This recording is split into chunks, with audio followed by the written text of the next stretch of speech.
Mesdames et messieurs, en vos grades et qualités.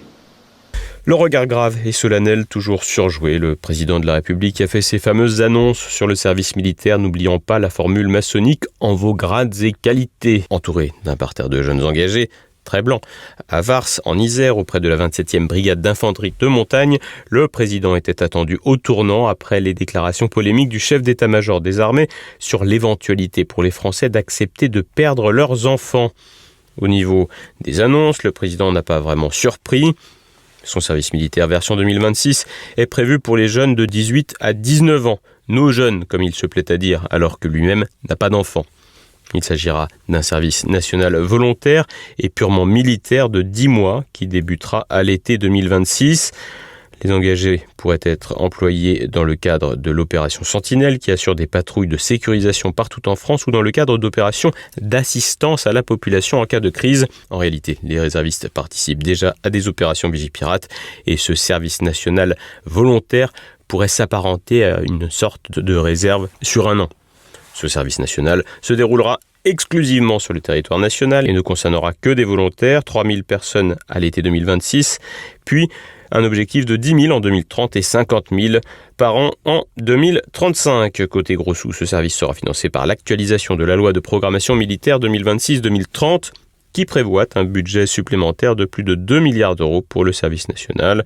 À partir de 2027, le programme devrait être étendu à la gendarmerie et aux pompiers de Paris et de Marseille. En revanche, le président a tenu à calmer le jeu vis-à-vis de la Russie. Mobilisation de la nation pour se défendre.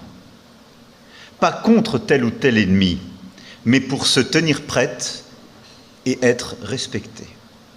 Emmanuel Macron se tient donc prête.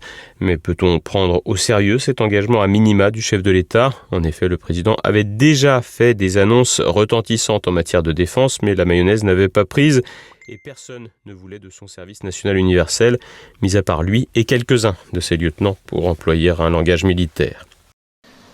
Là où nous soutenions l'ambition d'un service national universel pour conforter la cohésion au sein d'une classe d'âge, l'accélération des crises, le durcissement des menaces me conduisent à proposer aujourd'hui un service national purement militaire qui, sans être universel, peut engager toute une génération.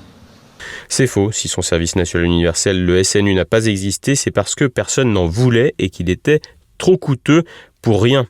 La formule proposée pour 2026 est autrement plus cohérente et revient finalement à simplement proposer un service militaire volontaire sur un modèle pas très éloigné de celui qui a pu exister par le passé. Le temps perdu avec le SNU et l'image ridicule véhiculée à cette occasion n'aura pas franchement servi la nation française qui se serait levée pour la première fois en l'an 2, selon les déclarations décidément très républicaines du président.